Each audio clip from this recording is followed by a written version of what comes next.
What's up guys, Kyle here again, and today we are going to check out the Egnater Vengeance. Let's do it!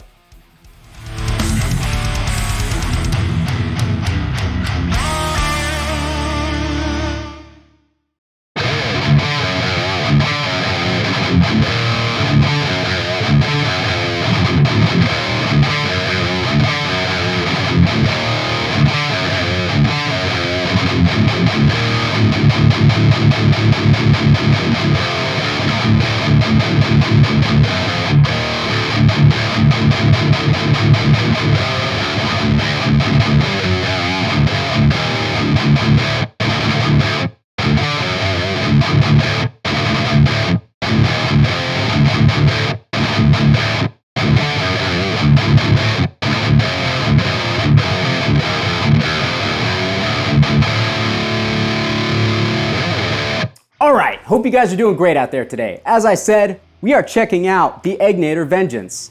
If this is your first time here at my channel, my name is Kyle. What I do is I take awesome high gain amps, speaker cabinets, overdrives, pickups, I record them with a simple SM57 setup, and I give you guys the unprocessed audio. So if you're into E-standard thrash riffs, drop tune hardcore riffs, and dudes who burp up pizza while they're trying to talk to a camera, you're in the right place. Consider hitting the like button on the way out and subscribing so you don't miss any more videos. Thanks! Okay, so this amp has actually been heavily requested on my channel pretty much since the start of my channel. Word's good. I remember when these first came out was really around the time that I was getting into gear in the first place. It seemed like this amp as well as the Laney Ironheart were kind of popular alternatives to the PV5150 in a similar price range. Now, the first time that I went to buy this amp, there were literally no demos of it on YouTube whatsoever, and really still, there's not a whole lot out there about it. This is probably the 5th time I've owned this amp, and I will tell you why right off the bat. I don't like it. I have never really gelled very well with this amp because it just doesn't sit right with my ears. There's a lot to like about it on paper. You've got tons of tonal shaping options here. You've got a gain channel that has your typical 3-band EQ plus gain, but you've also got presence and density. You've got half power switch over here. You've got the ability to load KT88s, EL34s, 6L6, pretty much whatever power tube you want in this amp. So I was always really excited to try this thing, and the first time that I got it, I was really disappointed. Coming from a PV5150 or 6505 and Ultra Plus, which is really what I was playing at the time, when I got one of these, there was just a few things that I didn't like about it. Number one, it's missing that top end sizzle. The presence and the treble controls are centered lower than you would come to find on most PV amps, so I would always be trying to dial those up or balance them out in order to get a top end sizzle that I'm used to. I could never get it because the frequencies that they affect are just lower, and you can't get that out of this amp no matter how hard you try, unless you were to put something in the effects loop, which I typically try to stay away from because there's plenty of amps that I like without an EQ in the effects loop. So I was just really never interested in going that route. Number two, the mid switch is a cool feature. You can have less mids where it's really scooped. You can have it in the center position where it's kind of neutral, and then you can have it in the plus position where a lot of people would describe this thing as like a hot rod and Marshall. Definitely not hearing that on my end. It sounds kind of nasally, and just the way that the EQ is shaped, the way that the mids are placed when this switch is in the plus position, I really don't like it, to be frank. And also on top of that, the frequency range that the middle EQ controls, also don't like it. It's based really high as opposed to sweeping, having control over the whole mid-range. It really only seems to affect the high mids or the upper mids, and it's really, really easy to get just kind of like a harsh dagger in the ear type sound. Now, we are going through an Ampeg V412. This has UK V30s in it. It is an all birch plywood cab with an MDF back, so it's very similar to a Marshall 1960, but in my opinion, it's actually built better. We've got the SM57 on the Vintage 30, aimed at the edge of the cone where it meets the dust cap. That intro clip that you guys heard, I was using the all-pedal Slammerai as kind of like a parametric EQ to shape my guitar tone, going into the Deadwell Duality, which is my favorite boost of all time on the Tube Screamer channel. So we're gonna turn both of those off, and I'm gonna run through some of the options here. And I'm gonna try to be quick about it because there's a lot to explore on this amp with the different switches and everything. So let's put everything back to noon. We'll turn all of the EQ switches off and we'll start dialing in some tones. Okay guys, so our boosts are off. All EQ controls are at noon. And the gain is at 9 o'clock. I've got the density and the presence both at noon as well. We're on the 120 watt setting. I've got the channel volume fairly high because in my opinion, that's where it sounds best, but we'll mess with the channel and the master volumes and see how much of a difference that makes in the tone because it does affect things quite a bit. All the switches are down. Let's hear how that sounds. I am using my ESP Eclipse with the Fishman Modern Ceramic Bridge Pickup. Let's hear how this sounds.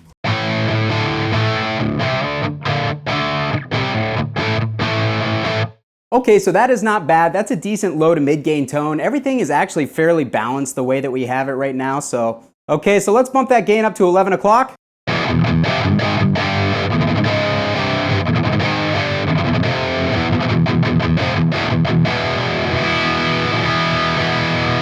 We're getting a little bit more saturation. The gain is more crunchy than it is smooth. It's definitely got kind of like a raspy quality to it. Let's bump it up to 1 o'clock.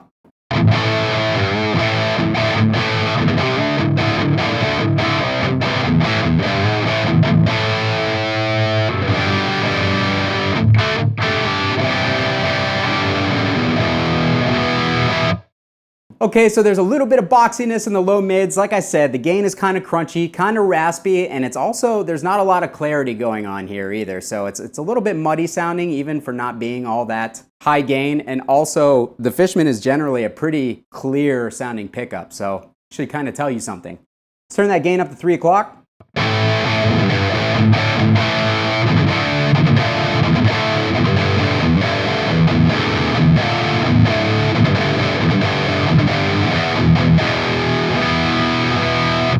Again, still pretty low mid heavy. It's sounding a little bit congested down there. Not a lot of clarity. I'm going to turn the mids up just a bit.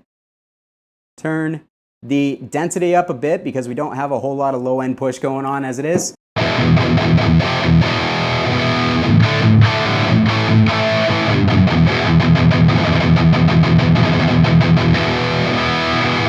Okay, so the low end is really muddy as it is right now. It's kind of reminds me of a rectifier low end, but all of the mud with none of the punch that you get from a rectifier. So that's not good. I'm trying to be as unbiased in all of my reviews as I possibly can.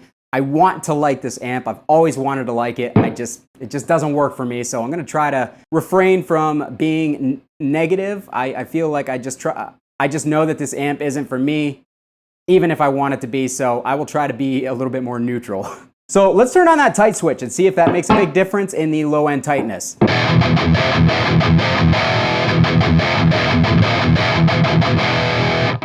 Okay, back off.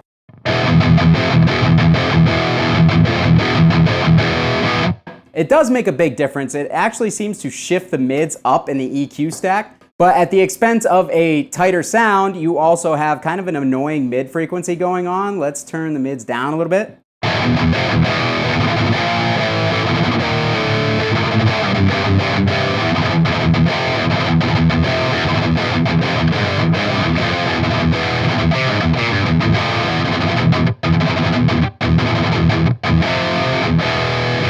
All right, again, still, it's tighter, but it's still kind of muddy sounding overall. Not loving where the mids are placed, honestly. And the gain is, like I said, it's kind of crunchy. Let's turn the gain switch to the plus position, which will give us more gain. See how that sounds?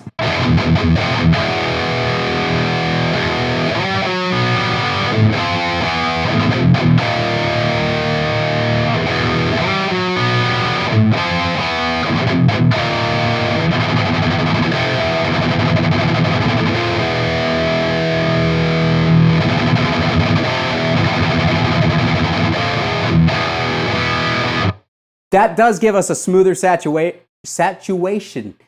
Smoother saturation. It does take kind of some of that raspiness out. Let's turn the gain down just a tad. Overall, that's nice. Adding the gain also seems to add some compression, which in my opinion, the amp kind of benefits from because the openness seems to be causing a lot of the frequencies that I'm not necessarily loving.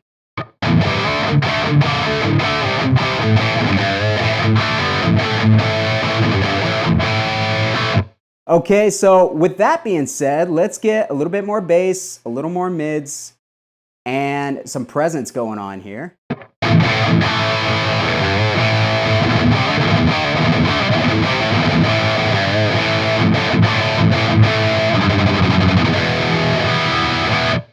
right, so not bad. Again, there's just not really any note definition. I feel like a lot of the muddiness is in the low mid frequencies as well.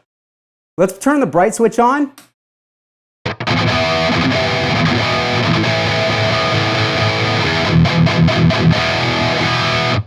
That does make everything brighter and sharper, but it also makes it pretty harsh and honestly unpleasant to my ear personally. Let's turn it off.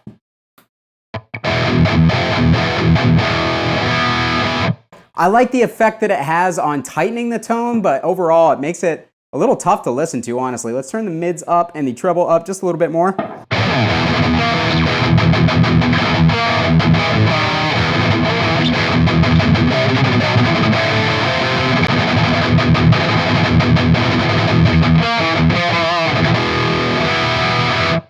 All right, so it still just doesn't have a lot of top end definition. Turn the presence up and see if that helps.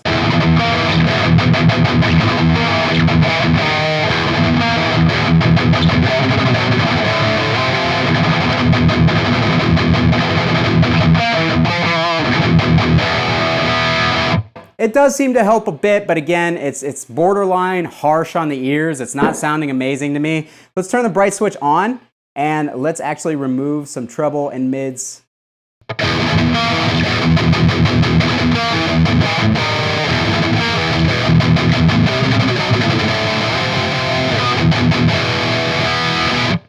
That actually sounds the best. It sounds the clearest to me so far, but again, there are frequencies in there that are harsh that I have not personally been able to dial out whenever I turn that bright switch on. Let's turn the treble down.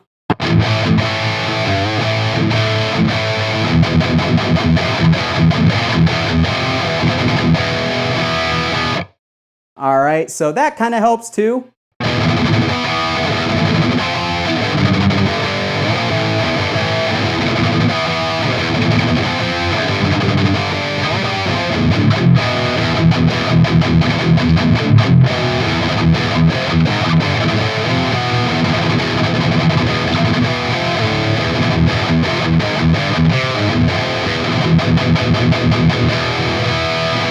Okay, so the lows just kind of seem to be focused in the low mids more than anything, and it makes for just kind of like a muddy, not punchy low end. Let's turn the density up and see if we can get some more low end punch by turning that up. It actually kind of acts as like a depth.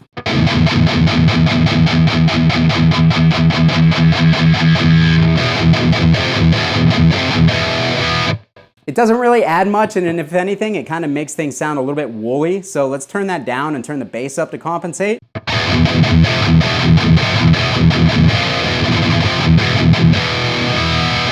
That helps, but it also increases the low mids quite a bit and gives kind of like a woofy sound. The lows and low mids remind me of what I don't like about some of the 3-channel rectifiers, where they're kind of woofy, kind of uncontrolled in the lows and just not all that pleasant to the ears. I would still take one of those over this because that one, at least you get some more low end punch, you get a little bit more definition out of those. It's just not an inspiring amp to me. Just. All right, so let's play with the mid switch. Let's put it in the negative position. This is the least amount of mids.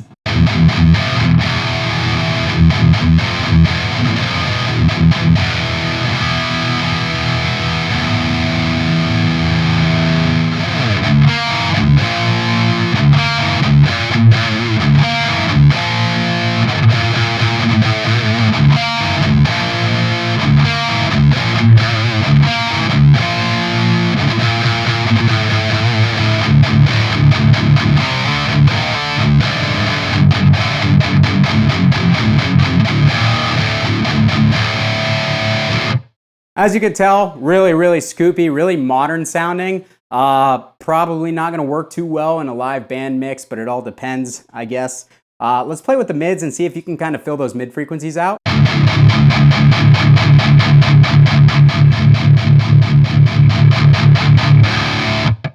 So that's what I'm saying about me not liking what the mids do on this amp. It's focused really high and it just dials in a harsh upper mid thing as opposed to dialing the mids more forward in the amp as a whole, and it just makes it really kind of hard on the ears.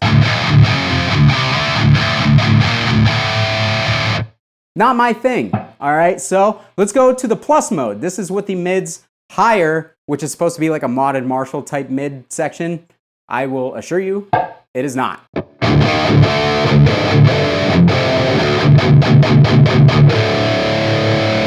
Very nasally, like wah, wah, wah, wah.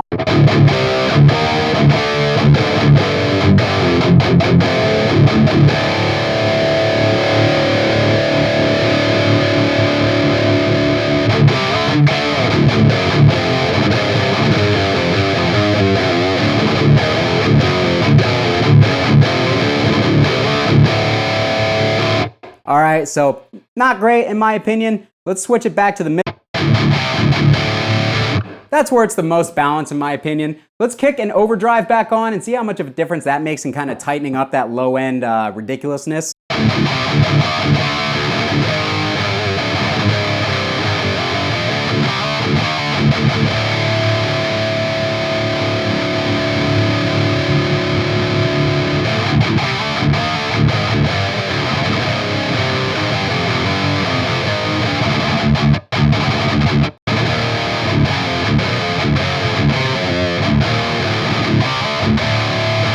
Just, the frequencies just don't sit very well to my ear. I want to like it. I want to like it, guys. I just don't.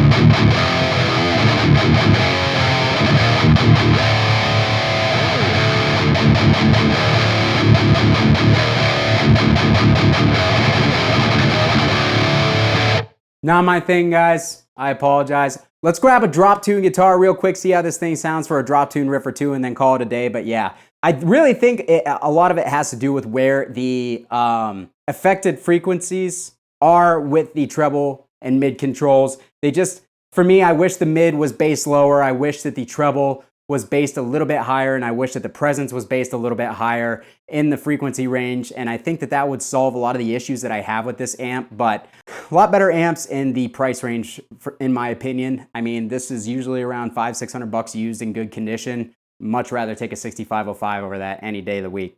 Okay guys, so I have my Schecter Sun Valley Super Shredder here with the EMG Retro Hot 70 pickup set. Let's play a riff or two in D standard, and then we're gonna call it a day.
Ooh, that's hard on the ears. Okay, guys, I'm just having a hard time down the harshness out of the amp. Let's turn the treble down. Yeah, it's just muddy. It's uninspiring. Nothing about it really screams that it's even worth like modifying or messing with to me. It's just not, in my opinion, a great bass tone to work off of. I've tried it with different speakers. Some of the other speakers, like not mid-30s, kind of smooth out some of the raspiness of the amp, but again, it's just kind of inherent to the voicing and nothing really sits super well with the amp. So I'm gonna have to go ahead and say, I don't really recommend this amp to you. If you're looking for a high gain amp in the $500 used range, I would definitely try to go more for something like a 6505. But again, these are all my personal opinions. None of this is fact. This is all based off of what I like in an amp. This doesn't really have anything that I like in an amp, unfortunately. I much prefer the Egnater Tourmaster to this, which, you know, looks like a vintage style amp, but it's actually a really aggressive high gain amp in channels 3 and 4. Much rather take that amp over this for the metal stuff, so that's my opinion. What did you guys think? Please let me know down in the comments. Is this an amp that you own? Is there anything I'm doing wrong in trying to set this thing up in your opinion? Can you get better results than I'm getting here? Honestly, I'm always down to be proven wrong, so please put your thoughts and opinions down in the comments. I'll meet you guys down there to chat about it. If you want to support my channel, please take a look in the description. That is where my Sweetwater affiliate links, my Patreon, my Facebook group, and my Discord server are all located. Take a look at that stuff. Get yourself something nice from Sweetwater. I get a little kickback. Come hang out in my gear groups and let's talk about gear. Let me know what you want to see on the channel next. I'd love to have you around. Thanks for stopping by. Kyle here again. We'll see you guys next time.